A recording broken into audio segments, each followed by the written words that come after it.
Bismillahirrahmanirrahim. Assalamualaikum warahmatullahi wabarakatuh.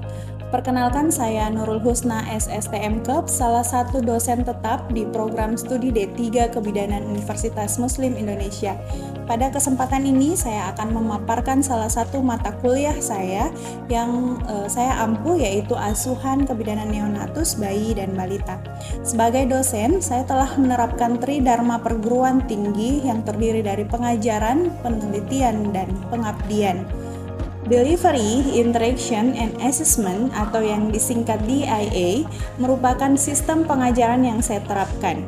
Delivery, di mana saya menyiapkan beragam materi pembelajaran untuk membantu mahasiswa belajar secara mandiri sehingga materi yang diberikan dapat diterima dengan baik oleh mahasiswa.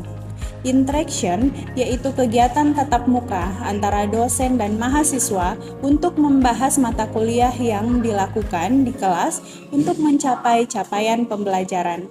Assessment, yaitu pemberian tugas terstruktur yang direncanakan, misalnya membahas suatu artikel, kuis, dan menyelesaikan kasus guna mengukur kemampuan mahasiswa dalam menerima materi pembelajaran secara objektif.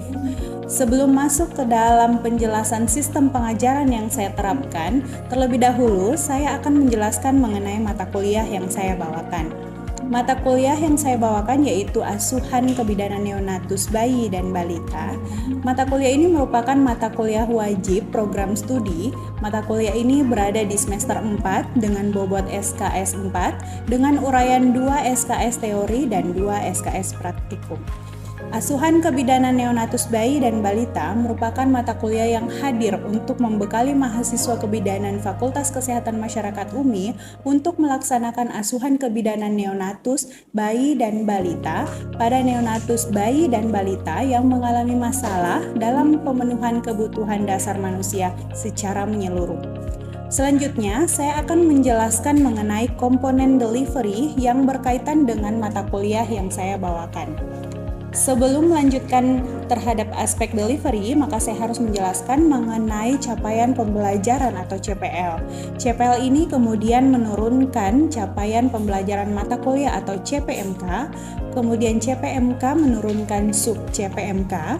Dari sub CPMK kemudian dibagi menjadi 14 kali pertemuan dan tidak termasuk UTS dan UAS. Kemudian dari capaian pembelajaran lulusan diturunkan menjadi capaian pembelajaran mata kuliah atau sering dikenal dengan sebutan sub CPMK yang dibagi menjadi 9 bagian. 9 bagian CPMK yang pertama, mampu memahami dan menjelaskan kebutuhan dasar neonatus, bayi dan balita. Mampu memahami dan melaksanakan evidence base dalam asuhan neonatus, bayi dan balita. Kemudian mampu mempraktikkan prosedur keterampilan dasar kebidanan pada asuhan neonatus, bayi dan balita. Lanjut, mampu memahami tanda bahaya pada neonatus, bayi dan balita, kemudian mampu mempraktikkan pemantauan tumbuh kembang neonatus dan bayi dan balita. Kemudian yang keenam, mampu melakukan deteksi dini, komplikasi dan penanganan awal kegawat daruratan pada neonatus, bayi dan balita pada akses pelayanan kesehatan terbatas.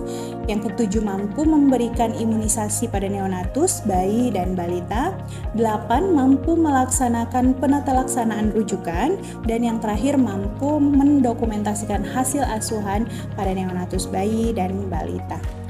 Selanjutnya, dari CPMK kemudian dijabarkan menjadi sub CPMK yang mendukung CPMK sebelumnya. Adapun sub CPMK tersebut terdiri dari 9 bagian, yaitu pertama, memahami dan menjelaskan kebutuhan dasar neonatus, bayi dan balita. Kedua, memahami dan melaksanakan evidence base dalam asuhan neonatus, bayi dan balita. Ketiga, mempraktikkan prosedur keterampilan dasar kebidanan asuhan neonatus, bayi dan balita. Keempat, memahami tanda dan bahaya pada neonatus, bayi dan balita. Kemudian yang kelima, mempraktikkan pemantauan tumbuh kembang neonatus, bayi dan balita. Yang keenam, melaksanakan deteksi dini komplikasi dan penanganan awal kegawat daruratan pada neonatus bayi dan balita pada akses pelayanan kesehatan terbatas. Ketujuh, memberikan imunisasi pada neonatus bayi dan balita. Kedelapan, melaksanakan penata laksanaan rujukan. Dan yang terakhir, mendokumentasikan hasil asuhan pada neonatus bayi dan balita. Untuk mendukung kegiatan pengajaran di kelas, saya menggunakan berbagai literatur dari jurnal penelitian yang mendukung materi yang saya bawakan. Kegunaan dari jurnal tersebut untuk mendukung pengembangan ilmu pengetahuan terkait materi yang akan saya bawakan. Itulah model delivery yang saya sampaikan dalam proses pengajaran yang saya bawakan. Adapun sistem interaction yang saya lakukan di kelas yaitu sistem SCL atau Student Center Learning. Sistem SCL merupakan metode pembelajaran yang berfokus untuk meningkatkan serta mengembangkan kemampuan mahasiswa secara kritis sehingga peserta didik mendapatkan porsi untuk lebih aktif dalam proses pembelajaran. Sistem SCL sendiri terdiri dari yang pertama pembelajaran interaktif yaitu pemaparan materi dalam kelas oleh dosen dengan menyisipkan pertanyaan kepada mahasiswa dan meminta pendapat kepada mahasiswa. Yang kedua, problem based learning yang melibatkan mahasiswa dalam pembelajaran, pengetahuan dan keterampilan. Yang ketiga, contextual interaction yang dapat memotivasi mahasiswa untuk membuat keterhubungan antara hubungan dan aplikasinya dalam kehidupan sehari-hari. Dan yang keempat, demonstration. Di sini mahasiswa melakukan simulasi bermain peran, misalnya mahasiswa diminta untuk berperan sebagai bidan yang bertugas untuk melakukan pemberian imunisasi. Ya, adapun platform yang saya gunakan yaitu LMS Kalam, di mana pada platform tersebut mahasiswa akan mengisi presensi kelas, mendownload materi perkuliahan, video praktikum, mengisi kuis dan mengumpulkan tugas yang diberikan. Itulah model aspek interaction yang saya terapkan dalam pembelajaran yang saya bawakan. Aspek assessment yang saya lakukan yaitu proses penilaian pada mahasiswa secara objektif sesuai dengan kemampuan mahasiswa itu sendiri. Adapun untuk poin-poin penilaian telah saya paparkan dalam kontrak perkuliahan sebelum pertemuan pertama perkuliahan dimulai di kelas. Hasil asesmen yang saya lakukan dengan harapan mahasiswa dapat mengetahui proses penilaian yang saya lakukan secara transparan dan objektif. Demikian pemaparan 3 aspek yang saya terapkan dalam proses pembelajaran yang saya lakukan yang terdiri dari delivery, interaction, dan assessment atau sering disingkat DAA. Selanjutnya saya akan menampilkan proses pembelajaran yang saya lakukan di kelas dengan micro teaching secara luring, yaitu mata kuliah asuhan kebidanan neonatus bayi dan balita yang baru saja saya ajarkan pada semester ini. Selamat menyaksikan. Assalamualaikum warahmatullahi wabarakatuh. Waalaikumsalam warahmatullahi wabarakatuh. Alhamdulillahirrabbilalamin. Hari ini kita bertemu kembali di semester awal perkuliahan kita. Pada hari ini kita mau masuk mata kuliah asuhan kebidanan neonatus bayi dan balita, ya. Nah, untuk memulainya ada baik kita memulai hari ini dengan membaca doa. Tolong ketua tingkatnya pimpin doa. Subhanallah walhamdulillah wala ilaha illallah Allahu akbar. A'udzu billahi minasyaitonir rajim. Bismillahirrahmanirrahim. Alhamdulillahi rabbil alamin. Allahumma sholli ala sayyidina Muhammadin wa ala ali sayyidina Muhammad. Rabbi shrah li sadri wa yassir li amri wahlul 'uqdatam min lisani yafqahu qawli. Subhana rabbika rabbil izzati amma yasifun wa salamun 'alal mursalin walhamdulillahi rabbil alamin. Ya. Bagaimana kabarnya hari ini? Sehat? Alhamdulillah sehat. Ya, siap memulai materi untuk hari ini? Oke. Bagaimana dengan materi kita? Apa sudah di-download di LMS Kalam? Sudah, Ibu. Presensi sudah diisi? Sudah, Ibu. Sesuai dengan kesepakatan kita ya, presensi Ibu buka 15 menit, silahkan diisi lalu Ibu akan tutup kembali. Oke, hari ini di pertemuan pertama kita akan membahas materi tentang kebutuhan dasar neonatus, bayi dan balita. Nah, di materi ini kita akan membahas tentang asuh, asih, dan asah. Ya. Baik, silahkan dilihat di PowerPoint-nya. Nah, asuh, ya, kita mulai dengan materi asuh ya. Asuh merupakan kebutuhan dasar fisik seperti makanan, tempat tinggal, ya. Asuh itu dititik beratkan pada asupan gizi anak, yaitu saat dikandungan dan setelahnya, ya. Misalnya nih, ada seorang ibu yang hamil ya, pada kehamilan pertama ataupun kehamilan kedua, semua kebutuhan baik makanan ya, minuman yang sehat, vitamin, itu semua tersuplai dengan baik dengan harapan dapat melahirkan anak yang sehat, fisik maupun cerdas otak ya. Jadi itu dia asuh. Selanjutnya pemberian nutrisi ya. Nah, nutrisi harus terpenuhi sejak anak masih dalam rahim. Ya, ibu memberikan nutrisi seimbang melalui konsumsi makanan yang bergizi dan menu seimbang. Ya, air susu ibu atau kita kenal dengan ASI ya, yang merupakan nutrisi yang paling baik, yang paling sempurna bagi bayi neonatus di awal masa kehidupannya. Nah, nutrisi termasuk bagian gizi untuk pembangunan tubuh yang mempunyai pengaruh terhadap pertumbuhan dan perkembangan, terutama pada tahun-tahun pertama kehidupan, di mana anak sedang mengalami pertumbuhan yang sangat pesat, terutama pertumbuhan otaknya. Ya. Nah, pemberian nutrisi. Ada 3 nutrien ya yang digolongkan.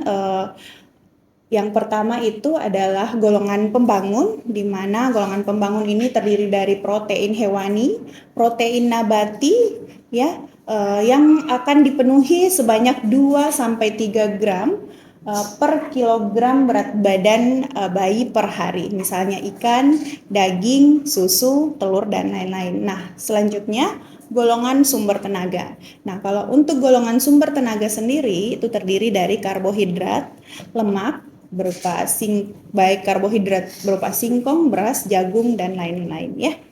Terus untuk golongan pelindung. Nah, kalau untuk golongan pelindung ini kita kenal dengan mikronutrien yang terdiri dari zat besi, kalium, seng, dan lain-lain ya. Nah, pemberian nutrisi. Masa tumbuh kembang anak membutuhkan zat gizi lengkap seperti protein, karbohidrat, lemak, mineral, vitamin, dan mineral.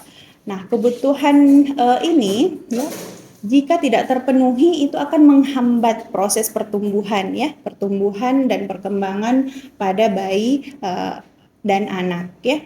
Nah, kebutuhan kalori dan protein harian yang dianjurkan hingga bayi dan remaja itu nanti kita lihat pada slide selanjutnya. Nah, ini dia. Adik-adik bisa baca setelah mungkin mendownload, bisa lihat ya. Ada berikut ini tabel tentang usia dan kebutuhan rata-rata nutrisi untuk usia bayi hingga dia 18 tahun ya. Nah, selanjutnya adalah kebutuhan perawatan kesehatan dasar. Nah, pelayanan kesehatan nih. Anak perlu dipantau, diperiksa kesehatannya secara teratur ya. Kemudian penimbangan anak itu minimal 8 kali setahun dan dilakukan SDIDTK atau stimulasi deteksi intervensi dini tumbuh kembang itu minimal 2 kali dalam setahun, serta pemberian kapsul vitamin A di bulan Februari dan bulan Agustus. Ya,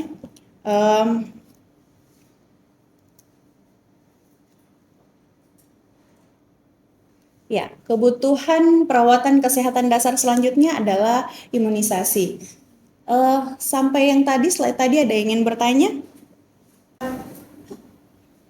Oke, tahan. Oke. Apa tujuan pemantauan teratur pada kebutuhan perawatan kesehatan dasar? Oke. Ya, seperti Ibu jelaskan tadi ya, bahwa penimbangan itu dilakukan minimal 8 kali setahun, artinya pemantauan itu terstruktur ya. Kemudian ada lagi pemberian suplemen atau vitamin A dilakukan pada bulan Februari dan Agustus, itu lagi-lagi terstruktur. Nah, kenapa? Apa tujuan pemantauan yang teratur itu? Ya, itu adalah salah satu cara untuk mendeteksi secara dini dan menanggulangi bila ada penyakit dan gangguan tumbuh kembang ya, untuk mencegah penyakit serta memantau pertumbuhan dan perkembangan anak. Gitu ya, Pak Ira? Baik. Ada lagi? Jika tidak ada, Ibu lanjut ya. Oke.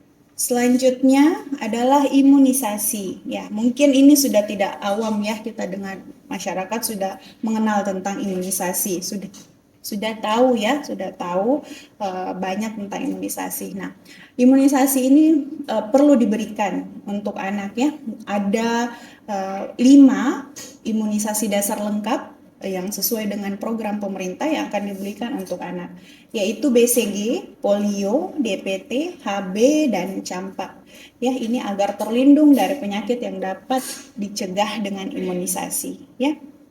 Nah, imunisasi sendiri adalah proses untuk membuat seseorang menjadi kebal. Ya, jadi proses ini dilakukan dengan pemberian vaksin, ya, biasanya dalam bentuk suntikan, ya. Kemudian imunisasi diberikan pada bayi baru lahir, anak-anak maupun orang dewasa serta lansia. Jadi imunisasi ini perlu untuk menambah imun atau memberi kekebalan buatan untuk tubuh dalam menghadapi penyakit baik itu bakteri maupun virus ya. Oke, selanjutnya kebutuhan perawatan kesehatan dasar. Ya, ada morbiditas atau kesakitan ya. Kesehatan anak harus mendapat perhatian penting dari orang tua, yaitu dengan cara membawa anaknya ke fasilitas kesehatan terdekat apabila mengalami sakit atau gangguan penyakit ya. Nah, selanjutnya adalah kebutuhan dasar berupa kebutuhan pakaian. Nah, di sini kita harus tahu bahwa kebutuhan pakaian pun ada kriterianya ya. Jadi orang tua memberikan pakaian yang layak kepada anaknya, baik itu pakaian yang bersih ya, aman dari kuman, bakteri ya, dengan dicuci, kemudian aman termasuk juga dari banyaknya pernak-pernik yang akan memungkinkan anak untuk memakan atau menelan pernak-pernik tersebut hingga akan mengganggu kesehatannya ya. Kemudian dari bahan-bahan yang dapat membuat iritasi ya, membuat iritasi kulit dan sebagainya. Jadi pakaian pun memerlukan kriteria dalam pemberiannya ya. Termasuk pakaian yang hangat atau pakaian yang lebih menyerap keringat pada saat kondisi cuaca lagi panas gitu ya. Oke, selanjutnya bermain, aktivitas fisik, dan tidur ya. Anak perlu bermain, melakukan aktivitas fisik dan juga tidur. Tujuannya adalah yang pertama dia untuk merangsang hormon pertumbuhan, nafsu makan, merangsang metabolisme karbohidrat, lemak, dan protein. Kemudian selanjutnya dia juga bertujuan untuk merangsang pertumbuhan otot dan tulang serta merangsang perkembangan sensorik motorik bagi anak ya. Oke, selanjutnya kebutuhan rekreasi dan waktu luang ya, untuk melatih otot sisa metabolisme ya, melatih perkembangan otak anak ya. Olahraga ini berupa rekreasi itu menimbulkan atau meningkatkan sirkulasi darah ya dalam tubuh ya, sehingga perkembangan sehingga menstimulasi perkembangan otot anak. Ya, anak yang mendapat perhatian dari orang tua hingga kebersamaan itu tercipta pada keluarga. Ya, selanjutnya masuk materi ASIH. Nah, ASIH merupakan bagaimana mempercayakan dan mengasihi untuk memberikan rasa aman kepada anak. Ya, lebih pada ikatan emosional antara orang tua dan anak, antara orang tua dengan keluarga, ya, baik itu orang tua kakak, orang tua ke adik, ya, atau pasangan gitu ya. Nah, kadang selalu bertindak selaku teman, ya, kadang juga berlaku seperti orang tua yang overprotective untuk menjaga keamanan dan kenyamanan anaknya, ya. Mengapa ASIH itu penting? Ini harus kita tahu, ya, bahwa ASIH itu merupakan kebutuhan perkembangan emosi, ya. Ikatan yang serasi dan selaras antara ibu dan anak itu diperlukan pada tahun pertama perkembangan anak, ya, untuk menjamin baiknya perkembangan fisik, mental, dan psikososial anak. Jadi anak yang terbiasa dengan ASIH yang baik oleh keluarganya itu akan membentuk anak-anak yang baik perkembangan emosionalnya hingga mampu beradaptasi pada lingkungan-lingkungan yang nanti dia akan lalui selama masa pertumbuhannya. Gitu ya. Paham sampai sini? Baik, kita lanjut lagi. Selanjutnya, ASIH, kelembutan dan kasih sayang adalah kunci untuk mendapatkan hati anak, sehingga mereka tidak segan untuk bercerita, ya, meluangkan waktu bersama untuk bermain, berjalan-jalan, dan menikmati waktu hanya berdua saja antara ibu dan anaknya. Oke, setelah ASI kita masuk ke materi ASAH, ya. ASAH atau stimulasi adalah adanya perangsangan dari lingkungan luar anak yang berupa latihan atau bermain. Jadi ASAH itu melatih, ya, ASAH itu melatih. Stimulasi, ya, itu merupakan kebutuhan yang sangat penting, ya, untuk pertumbuhan dan perkembangan anak.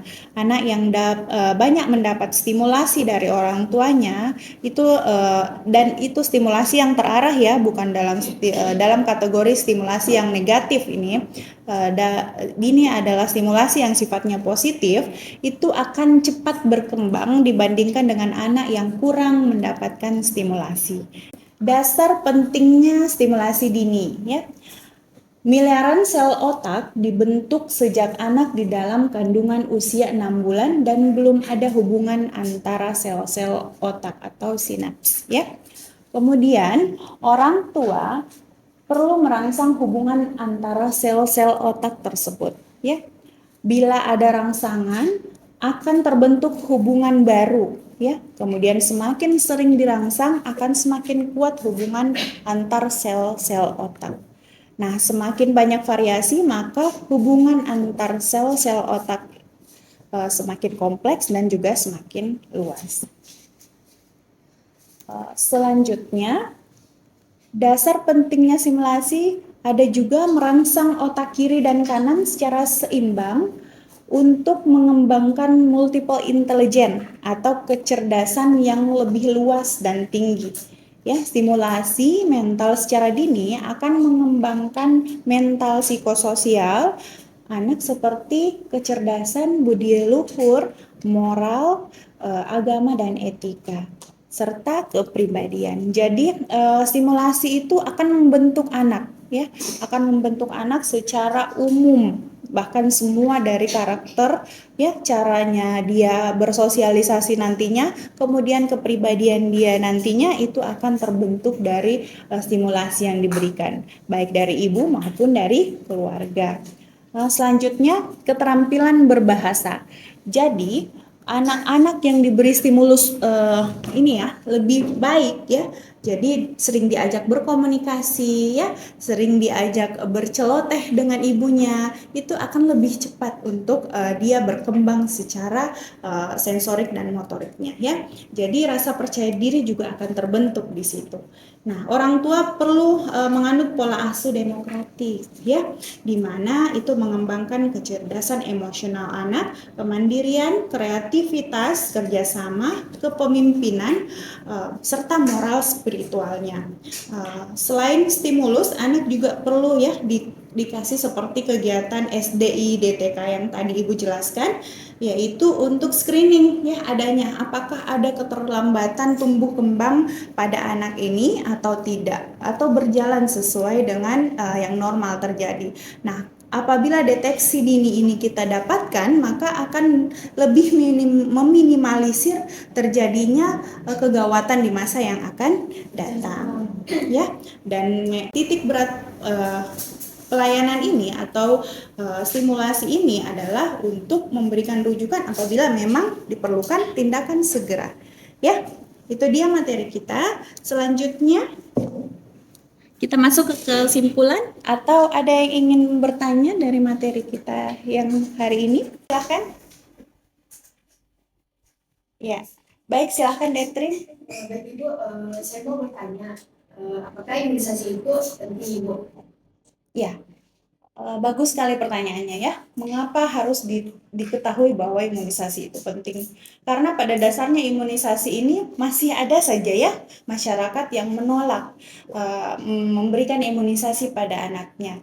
Ya, kita harus tahu bahwa imunisasi ini tadi seperti yang dijelaskan adalah membentuk antibodi bagi anak ya agar terhindar dari penyakit dari penyakit, baik itu penyakit yang disebabkan oleh bakteri ataupun virus. Nah, pemberian imunisasi pada bayi itu penting untuk mengurangi morbiditas dan mortalitas. Jadi angka kesakitan dan kematian dapat dikurangi dengan pemberian imunisasi.